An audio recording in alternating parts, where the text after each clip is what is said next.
셋과 딕셔너리의 특징과 생성에 대해서 알아보도록 하겠습니다. 셋은 중괄호 기호 속에 이렇게 객체를 넣게 되는데요. 이렇게 묶음 기호, 중괄호 기호를 이용해서 셋을 만들 때는 반드시 하나 이상의 객체를 내부에 가지고 있어야 합니다. 이렇게 비어있는, 즉 속에 아이템이 들어있지 않은 경우는 딕셔너리가 되겠습니다.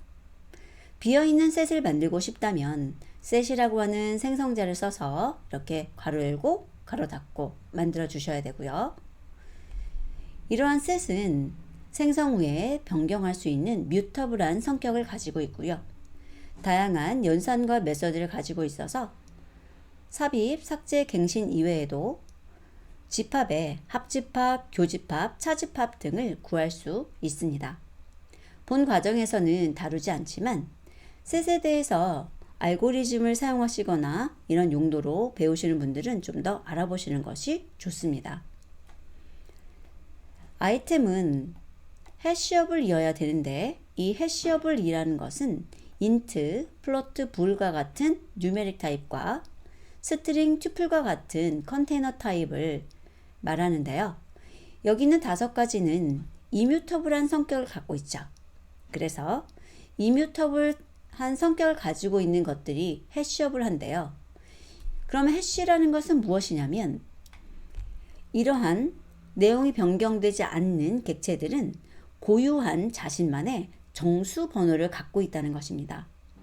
음의 정수일 수도 있고 양의 정수일 수도 있어요.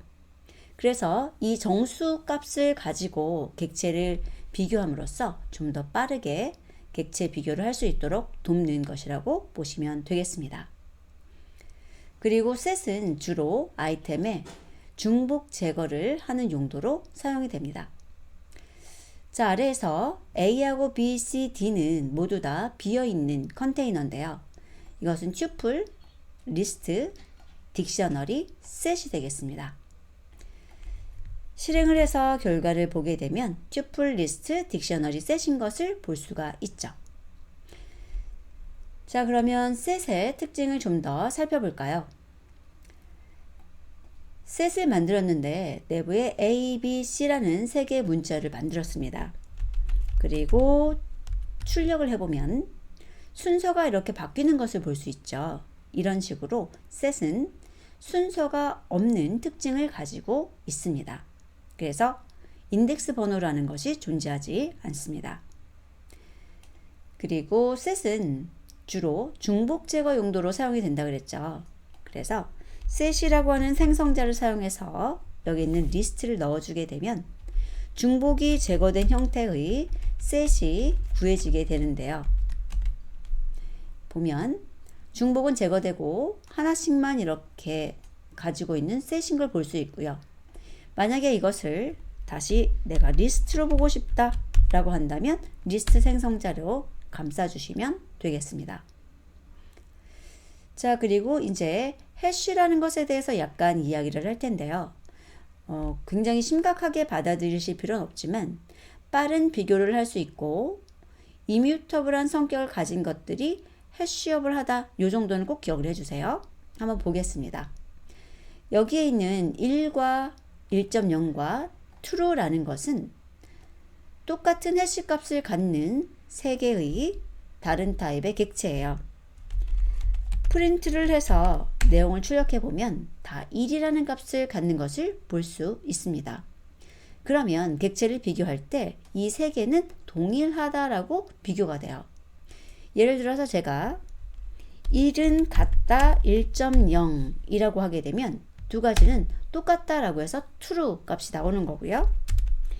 1.0과 같다 true, 이 경우에도 1.0과 true는 같다라고 결과가 보여지게 돼요. 이것은 비교를 할 때 해시 값을 이용해서 비교를 하기 때문입니다.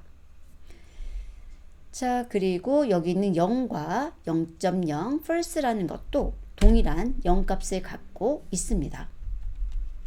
프린트를 하게 되면은 튜플이 아니라 따로따로 출력되겠죠. 자, 그리고 이렇게 튜플 같은 경우에 여러 개의 아이템을 가지고 있잖아요. 이 경우 모든 아이템과 그 순서가 똑같아야 튜플 두 개는 똑같다고 이야기를 하는데, 여기 보면은 내용이 모두 다 동일하고요. 이런 경우 아이템 9개에 대해서 각자 비교를 하는 것이 아니라 해시값을 비교해서 빠르게 비교할 수 있다는 겁니다. 여기 보면 해시값이 이런 식으로 보여지죠. 그래서 두 개의 해시값이 같으니까 얘는 같은 객체야, 이렇게 빠르게 비교할 수 있다는 것이고요. 자, 그 다음에 여기 1과 1.0과 true는 모두 다 해시값이 같았죠. 그래서 이 경우 2를 집합에 포함시키고 1.0과 true는 이미 존재한다 라고 판단되기 때문에 집합에 포함하지 않습니다. 그래서 A를 출력하면 1이라는 하나의 객체만 가지고 있는 셋인 것을 확인할 수 있습니다.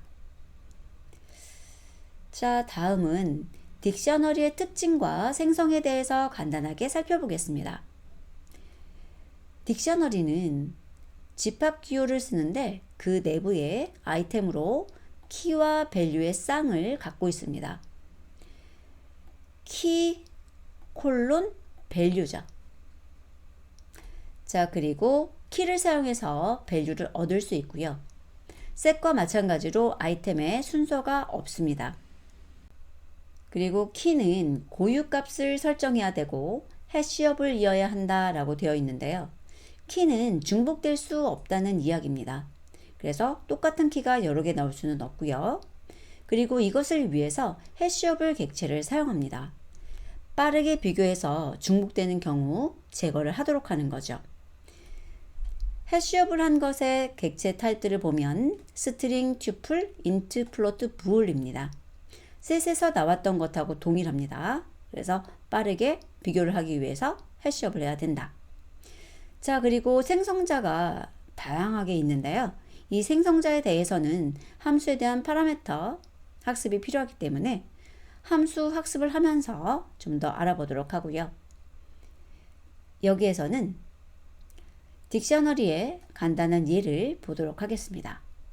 보면 이렇게 만들 일은 없어요. 하지만 키로 정수나 문자열, 튜플, 플로트 등 다양한 해시업을 한 객체들을 사용할 수 있다는 걸 확인해 두시고요. 자, 그 다음 저희들이 true 1.0이 똑같은 해시값 2를 갖고 false 0, 0.0이 똑같은 해시값 0을 갖는 것을 보았는데요. 자, 여기에 있는 딕셔너리를 출력을 하면 어떻게 결과가 표시될까 한번 예측해 보시겠어요? 우선 몇 개가 출력될까요? 그렇죠. 하나가 출력됩니다. 자, 그랬을 때 어떻게 되느냐? 우선 x라는 것이 true의 소문자 1 이렇게 이제 저장이 되는 거예요. 그리고 동일한 해시값을 갖는 키가 들어왔죠. 그러면 이쪽에 밸류가 갱신됩니다. 이런 식으로요. 그리고 또 동일한 해시값을 갖는 객체가 들어오면 밸류만 갱신합니다. 이렇게요. 자, 그래서 출력을 하게 되면 true, 1이라는 것을 확인할 수 있습니다. 자, 이렇게 해서 셋하고 딕셔너리 만드는 것을 살펴봤고요. 해시어블에 대한 개념을 살짝 보았습니다. 그러면 다음 학습에서 뵙도록 하겠습니다.